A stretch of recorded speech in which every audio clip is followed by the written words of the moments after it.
തവക്കൽതു അലല്ലാഹ് പറയണം. എന്റെ പ്രിയപ്പെട്ടവരെ, അത് എല്ലാവർക്കും പറയാൻ കഴിയുന്ന ഒരു വാചകമല്ല.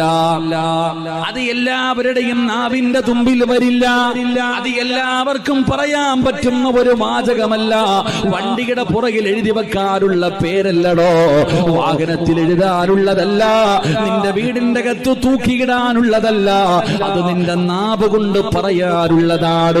പറയണമെന്ന് അള്ളയല്ലേ പറഞ്ഞത്? അള്ളയല്ലേടോ പറഞ്ഞത്? ഒരു മുസ്ലിമിന്റെ അടയാളമായി, ഒരു മുസ്ലിമിന്റെ അടയാളമായി, ഒരു സത്യവിശ്വാസിയുടെ ഗുണമായിട്ട് അല്ലാഹു പറഞ്ഞ അടയാളമാണ് വതവക്കൽ അലല്ലാഹ്. ഇന്നമൽ മുഅ്മിനൂന അല്ലദീന ഇദാ ദുകിറല്ലാഹു വജിലത് ഖുലൂബുഹും വഇദാ തുലിയത് അലൈഹിം ആയാതുഹു സാദതുഹും ഈമാനാ.